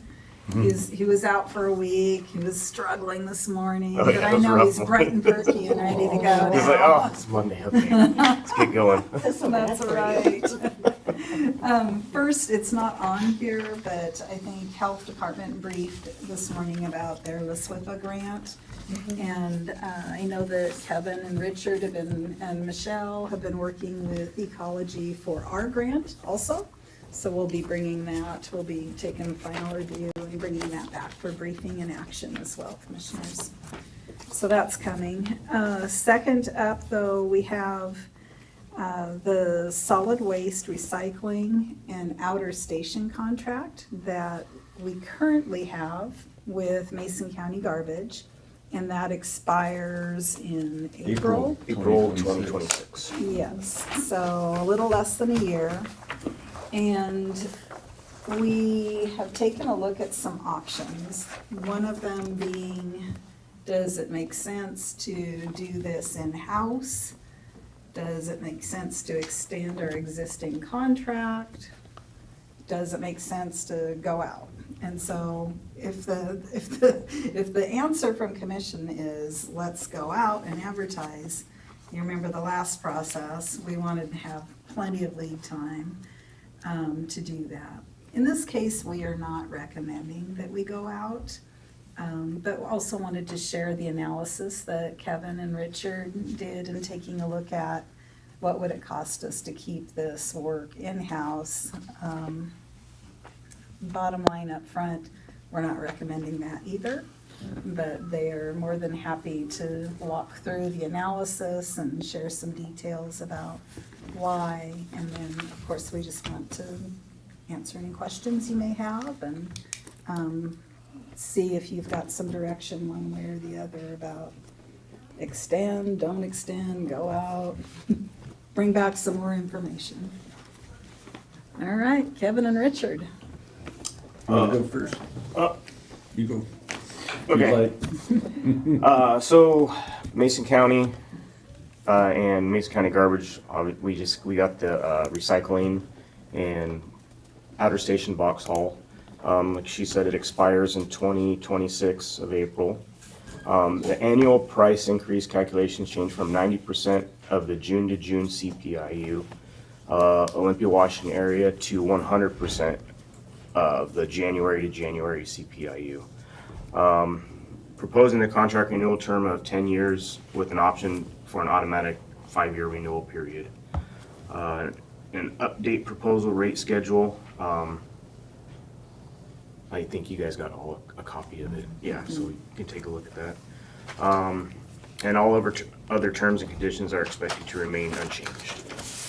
So just clarify for myself, you're saying that the request, what they're looking to do is go from 90% of To the CPI 100. to the 100%. Correct.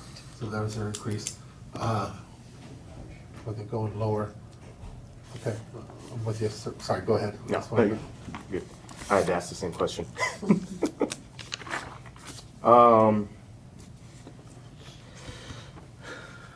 you guys got any questions on the rates? Or do you want to? I can tell you about the internal rate. Kevin did a lot of background work with Stephanie and Pete to figure out what kind of mileage do we get with our drop-off truck, our roll-off truck, and how many hours, and what's the distance, how much fuel is going to be, used up. And we didn't include things like stuff we're going to buy anyway, like insurance and all these other items. But it was a fully loaded rate we looked at, and if you look at what they're proposing, compared to what they currently have, they're dropping their prices mostly across the board. And it compares really, really closely to what we came up with if we internalized it. And the only thing they've actually would come up lower on is the union haul, but it's only by 97 cents. Yeah, not much at all. Like I said, we do have 2 roll-off trucks, and so we're like, well, maybe we'd utilize those. One of the big ones you see on there that isn't on this with the rates is the Shelton haul for drop box. That went up like 170%. We haven't utilized that. We don't utilize it. They have to put something in there, and it's a big hassle for them. So they're just throwing that in there, like, if you make us do it, yeah, we'll charge you really like it was a long haul. And why would we? I mean, Yeah. maybe a little bit of explanation about that. So that would be if both of our Both of our trucks were down. trucks were down, and for some reason, we needed to move containers around the It's good to have facility. that in that contract. Yeah, Absolutely. it is. Yes. But So like I it's said, we don't utilize it. We just haven't put it to work. Yeah. But it's good to have it just in case. Yes. Yeah, because I've used it previous years when our older roll-off was down. We'd use them to get those boxes swapped out for us. And which would you guys like to see? I'd like to just extend this for a 10-year contract. It seems really good deal for us. With a 5-year option. Yeah, and even if they're broke down, we still have the ability to take care of ourselves at a competitive rate.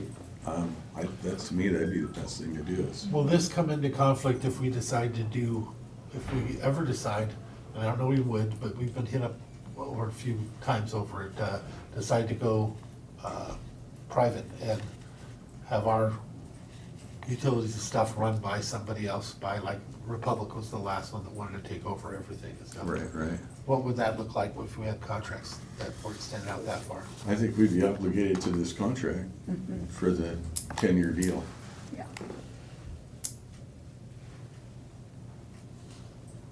I think Republic's being picketed. They're on Yeah. strike right No, now. and I was just using Yeah. that as an example, not, Yep. there's nothing before us right now, but it still could come up again sometime and to bind ourselves completely. And I'm not speaking for the commission, I'm asking you, what about 5 and 5? I'm not against that. Their proposal was for a 10-year term. Yeah, 5 doesn't break my heart. 5 with a 5, 5 with a 5 to extend. yeah. Okay, well, Yeah. I'll take your Yeah. your recommendation. I'm okay with it. What do you think, Kevin? 5 and 5, you all? Do 10 and 5, and I'll have to come back to it.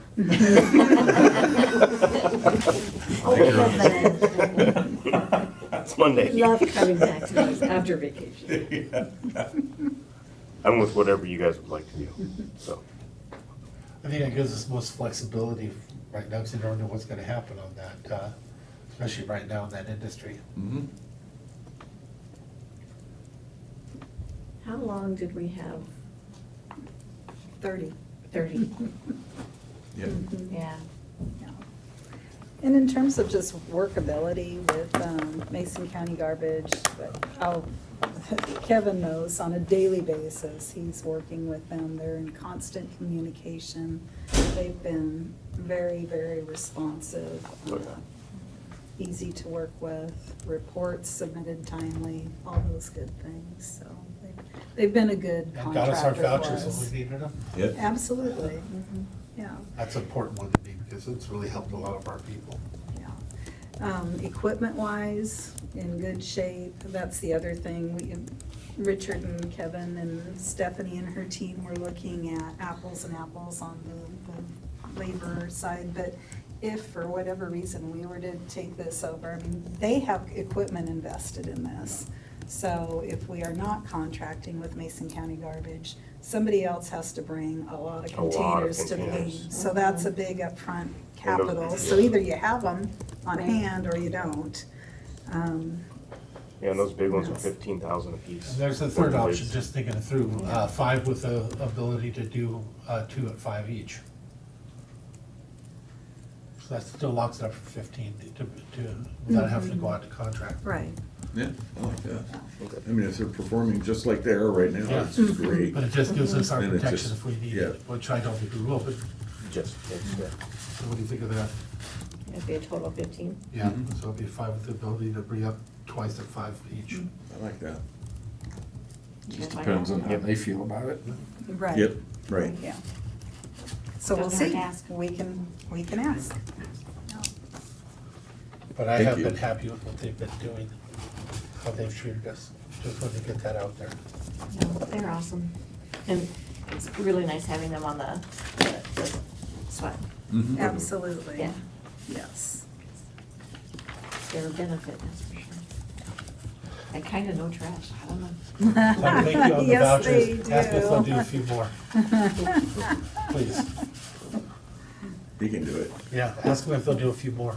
Okay. Another run I'll of some get, sort. I'll get my, all my totals added up and see how much we still have available. Yeah, I How much Well, this time you guys got a much higher use than you did the Yeah, last time. yeah, this year we're on Broke track to loose. use them all, so. Yeah, that's Wow. crazy good. That's very, And I can't remember, we normally don't even get 200 tons. No, and we're over, We're well past. I think we're Yeah. 236 or 46 right now. really, Mhm. So good. yeah. But I think we have like 560 is our limit Yeah. right now. Yeah, so we're about half, a About halfway. little more, yep. So that's a good place to be, halfway through the year, a little more than half.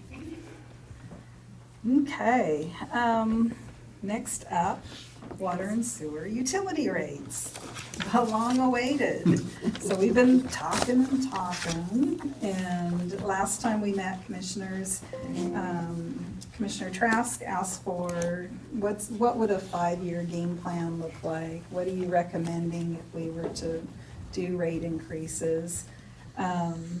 And so this is what Stephanie put together.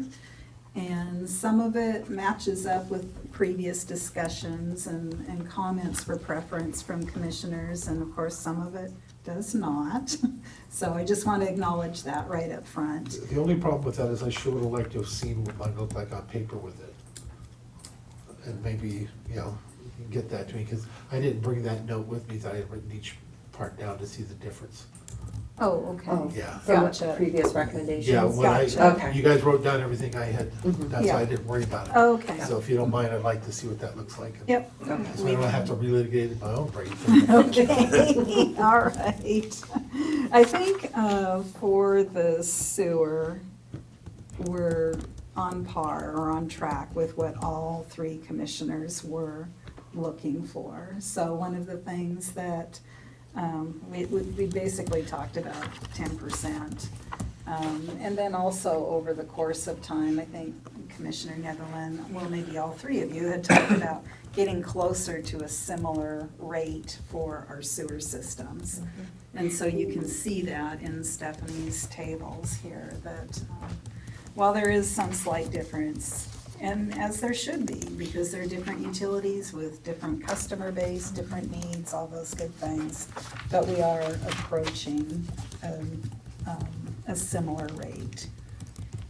So the recommendation also includes, a kind of a jump for this first year and more extreme on our water utilities than our sewer utilities. And then thereafter, following the CPIU with a minimum of 3% and a not to exceed of 5%. And I believe We've done that that in the is, past, I right? was we gonna had, say, yeah. I believe that's similar also to other rate structures that the board has adopted, so hopefully there's some financial consistency for you as well. Right. And for the people that we're providing the service, yeah. Absolutely, that you've got some predictability. Right. Yep. So that's it in just a really high-level overview. A lot of the recommendations have to do, in terms of this initial jump and the 3 to 5, have to do with the fact that we're playing catch-up in some regards for some of these utilities, unfortunately, but we are. And then the other is that we have pretty significant capital expenses that we know are coming down the pike or right now in front of us today. And so we have to have some funding available for that, at a minimum, to make either a loan repayment or a grant match. So that's essential. We know that for these bigger ticket items, we have to be applying for grants and loans, but we've got to have the match, or we've got to be able to repay that loan. Right. So that's kind of the other basic principle behind the rate recommendations. Sorry. All right. Mackenzie caught my eye. Kinsey, what are you doing back there? Okay. With that, any particular questions? I guess my goal was to look out 5 years, and that way it's easier. It's like doing the contracts, right? You don't have to come back every year to say, commissioners. Right. That was Diane. That was Diane. Actually, I started before Susie did. No. Yeah. Commissioners. And so. We would all stop, every one of us. Tim Shelby stopped cold in his tracks when she did it too. Yeah. For good reason. Yeah. Yeah. No, this is awesome. Thank you guys for doing this. Share that other with me, please. based on- Absolutely. Actually, if you just added it onto the, and sent it over to people, we should. Any questions, Commissioner? Nope. Yeah, this is great. I really appreciate it. I would like to sit down again and work through it like we did that last time. If Travis wants to sit in on that too. Of course. Of course. I thought you might. Can't wait, nothing better, right? Yeah, right? Doesn't like to talk about sewer and trash. Yes.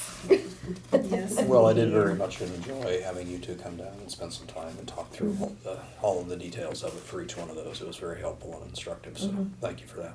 You bet. Yeah. Okay. Alrighty, well, we'll, in the meantime, hopefully we can get it wrapped up before budget submittals, but otherwise we'll be taking a conservative budget approach. I think we're getting close. Okay, perfect. I know Steffi's like, budget, what am I doing? You know She's what's excited about it. Exactly. What's nice though, Stephanie, just so you know, I pay attention to body language a lot, and I definitely know that when I speak and I say that, you understand me. I know, I can see how. Oh, yeah. Yeah, you're putting it all into place. I just wanted to tell you, I do see I'm just that. trying to get that Rubik's right. Yep. Right. I definitely feel like I'm being heard and understood, Okay. so thank you for that. That is a fact. Okay, well, good enough. The only other thing I have is a quick update on the Skokomish Valley Road project, so the reconnection, if you will. We recently met with the tribe, with DOT local programs and ourselves to talk about the status of the project. It's been at about 100% design for some time, and we've been working through the obligation requirements through DOT, and that's been really time consuming. So bottom line, we have a recent construction cost estimate of about 5.4 million, and funding in hand is about $500,000 short from the looks of things, and then also somewhat in jeopardy because of how long and where we are in the process. So we've been working with local programs, and Evan and team have been working with RCO about, hey, we're still committed, we're still working, hang on, hang in there a little bit. And then also Evan had made an application to the Conservation Commission for $4 million, but has not heard on that front either. So you're saying we're So- short. We are short, they are short? Well, we're all somewhat bringing money to the project. It's a Mason Conservation District lead, and they've been great and always have been And this about is what- securing funds. But I'm just alerting you in the event that someone comes knocking on commission door and says, hey, can we chip in an extra whatever? Well, that happens all the time. Yeah. Yeah. Right. Can I give you $500,000? Yeah, so just keeping you posted haven't seen about that where yet. the project stands and what we're seeing. So you said they were only $500,000 shy. How is that, if they're still going out for the 400K? 4 million. I mean, sorry. If they're going out for the 4 million, how are we only $500,000 shy? Because that would supplant or take care of, in the event some of these other funds don't come through or the existing grants aren't renewed. Okay, so we have assumptions on grants and that's what you're Correct, saying. Okay. yes, yes. That makes sense. Yep. Yep, it's like a backup plan, basically, yep. What would you like to see us do? At this point, just, it's informational, just be aware of where we're at. Is there anything There may you be think we could do to some- help? Yeah, there may be some talking with RCO and or Western Federal Lands if it looks like we're really at risk at losing those funds and We not don't wanna getting do that them. again. Right, We don't. reappropriated, so there's that. But right now, I think we're all right, Also, keep in mind a meeting out there so we can talk with those folks and they can have yes. a say, at least even if nothing happens, they just have somebody to talk to would be a great help. Yep. Yeah, I and know then. we wanted to go when we were, The other piece is that for the project to move forward and to meld to federal grant fund pots, if you will, we will need to execute an agreement with the Skokomish tribe so that we can accept funds that they had received from the Navy. And the purpose for that is to make sure that we're all meeting federal requirements and guidelines for processing the project. So that's in the works as well. More coming. Okay? Yeah, fun. Complicated. Hats off to Cobry, who's really been taking the lead on making sure that federal processes are met, and then as a liaison with Mason Conservation District so that they understand what's necessary and their consultants getting the proper information submitted. So it's a lot of work, lots of detail, and she's doing a fantastic job. Let's see, the only other thing, I'm gonna be out of the office starting Wednesday for the wedding and vacation, be out the following week, trying to find halibut and fun fish up in Alaska. I was saying, how you gonna get a mule on a boat? No mules. This is a non-mule expedition.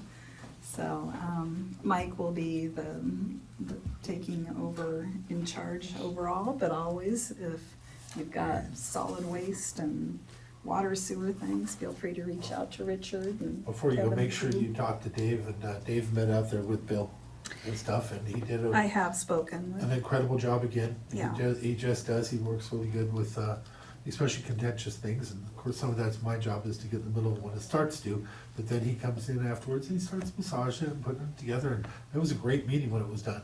yeah, so my understanding, he has some follow-up. It does. To make sure that if there are things that we can do that follow the manual and uniform traffic control devices, the MUTCD. Or can't do, that that we're, we need to say. exactly, yep. So Great I job. know he's working on that, and thank you for coming out to me. And last item, the road closure in August for Bear Creek to Watto. So we've got some culverts to replace up there.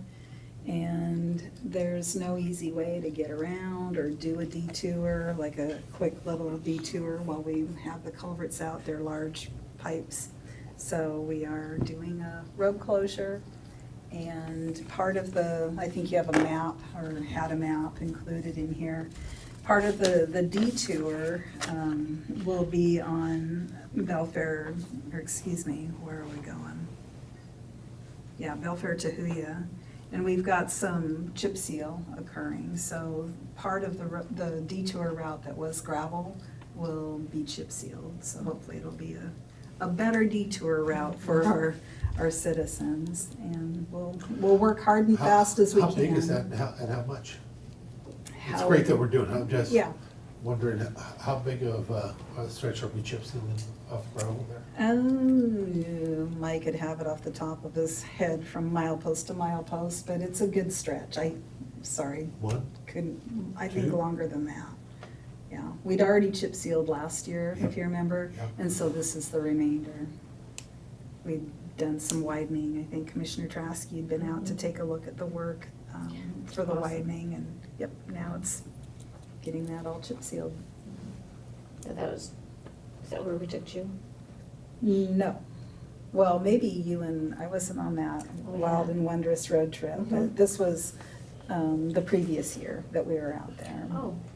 Yep, yeah. Around this time of year, maybe a little bit sooner. Yeah. The roadies were blooming up there. Yeah. Yeah. that was Important cool. things like that. Yeah. The other things we appreciate. Yes. I can get you the exact mileage, Commissioner. That's wonderful, though. That's a. Yeah, no, there's really awesome things happening up on the Tahuya Peninsula, and you Glad should our do kid- a road tour with us. I drive all the time. I was just I'm up there. sure, I you just probably did see it, all it's like of the it up back, there it's your by accident, backyard. But I did all of it up there. I had a brain fart about something else somewhere. My wife wanted to be here, and it took me half an hour to get all the way back around. Mhm. But no, thank you to our past tip cap and Mike, when they went ahead and brought that forward to start catching some of these. It really has a good impact, I think it does. Yes, yeah, pretty exciting Because to we see went many, all many the years different- without touching them. Oh, yeah. You know, we just left them in the gravel roads, but we've been starting to take some up. Yeah, well, and for good reason. The road fund was kind of wiped out there for a while, Yeah. so luckily we've got some money to do that now. We were just looking at your ending fund balance, and you do. Yeah, well, we also have lots of match and projects that basically have no other funding source other than road funds, so we have some pretty big liabilities out there, and that balance will start Well, tapping speaking of that, down. your equipment rental revolving fund is getting pretty big too. Yeah, and Stephanie's taken a look at that and recommended adjustments as well, so. Well, also, some new equipment. As is your fund, actually. You're at over, what, 4 million in your, They have some capital projects coming up. do you have, that's what I was gonna Oh, ask you for yes. Mason County landfill. Yes. I think we've got Yes, up we to do. $1 million Yeah. next year. Yeah, actually, I was wrong, you got Yeah. 5,449,000. But some of the. Last year was, Some of the improvements are yeah. absolutely necessary. If you don't Yes. mind, throw me a number later on showing what we have that we've allocated out of that would be appreciated. In terms of the Maybe- future, but Maybe bring it yeah, back for a briefing. there's nothing wrong with giving the people back some of the money in the way of services or Yeah. equipment and stuff like that at some point. Well, and I'm not sure when Marissa's briefing, but the annual CIP updates are coming soon. And so you can see what the capital plan is for solid waste, all of the utilities. Can you use any of those funds for scales? Yes. One of them, for Belfair. No comment. Not at the time. Soon. Yeah. Scales, we're scales in a, yeah. A location. A Yep. location. No, I got you. Yeah. I knew it, but I was just, Yes. when you're putting it together, Yes. then there's also, Scales are a good thing. well, put us in competition with our neighbor, or not. Yeah. With Olympic. Well Anything done. else for Public Works? Thank you, All guys. right, yeah. Thank you, Commissioners. Thank you. Thank you, guys. Thank you. Have a lovely rest of the week. Oh, thanks, you too. You're going on vacation. Yes. So, next For we the have. halibut. Yeah, just for the halibut. So we have commissioner discussion. Anything we need to talk about or calendar updates? I think I covered mine during the. Yeah. The only thing, I received a phone call from somebody who's still pursuing animal control and where we're at there. Just looking for answers. That's great. That was the one thing that was on my list, Yeah. was to, And I quick can tell you- question about JAS. I can tell you where I'm at. I'm waiting because I didn't want to get into a thing until we're all ready to go on something like that. And you still had some questions and looking at the budget, so I've just kind of waited. So when you want to have that discussion, we can and see what there is or not. Yeah. I'd like to make sure that we can do it. It'd be nice to have numbers so that we can take a look at the budget. Okay. The numbers from everything else or the numbers from that? 'Cause From we had. that. Okay, because we had that. I'll ask for a updated. Yeah, because I think it was just a proposal before, but it didn't include everything that we were looking for. Yeah, they came back with the rest of it. So I'll just have them, I'll reach out to them and ask for them to put it forward and tell them we'd like to look at and have that discussion again. Okay. Perfect. Thanks for bringing it up, because I did get an inquiry from the paper the other day about where we were at in that process, and I told them we were still having the discussions, and we'd had the A, B, and C options that we had got from JAS, and that we were still in the process of evaluating that, so I just wanted to bring that back. And For me, it's more of a budget issue than anything. I just want to make sure that we can. It's a if we legitimate get it, concern. we get it, great. Everything we do. If we don't, yeah, if we get it and then we have to cut it, what type of a service, or what are we showing to our people? And I'm with you. Just so you know, for me, when it comes to government, I said this before, I always think that we have to find a way to do the services people can't do for themselves and then cut out the services maybe that we don't. I'd say this is one of those ones that they can't do for themselves, that I think we need to find a way, but that's just, regardless of who we do it with. I just meant in general, just my 2 cents. So I'll ask for that, and unless you want to. yeah, sure. I don't have any of your contact information or anything. I can get it from you if you. Okay? Okay. Yeah, we can do either way, but we should get an updated one now and actually have the numbers, and it'd be nice if we actually saw what the contract actually looks like. And I wanted to hold off because. Yeah, that would be nice. Well, they wanted to talk to the sheriff, but what's interesting enough is the person that's sitting in his chair right now over there may be able to answer those questions, because they probably would have answered the questions when he was there, so. Funny how that works. Well, as I do recall, we had talked about the 3 different options. They kind of had the Cadillac, the Yugo, and then the family car version, and I think we all kind of agreed on the middle option that they provided, with one extra caveat for providing some sort of weekend or emergency service. I don't remember the exact details on And that. they just but- wanted to talk to the sheriff's department to find out exactly what that looks like, how it would look like, but also just how the interaction would be, to make sure that the sheriff's department wants to interact. Because if they don't, that would make everybody's life heck, but our sheriff's department's been very open about wanting to work and get it done, so. So when I circle back, I guess I'll ask them if they have made that contact with They the have sheriff's not. office? Okay, they have not. Okay, well Because then I'll ask them to do that. Mark was gonna set all that up, and then he didn't, it didn't happen. Well, I will ask them to follow up on that and then have them add that to that middle option, or do you want it added to all 3 options? again? Neither, just right now, I'd like to just have them connect so that they do away with any of their concerns, and then put together, show us the actual proposal. Okay. The actual one, what it would look like, so we're talking not just semantics or a concept, but this is what it looks like. And it makes it a lot easier for us to make decisions when it's actually a real contract. Perfect, we can do that.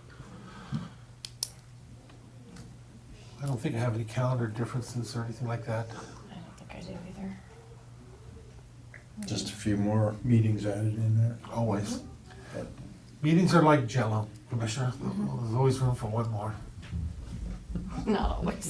It seems like it, that's my I way. don't know. Not always.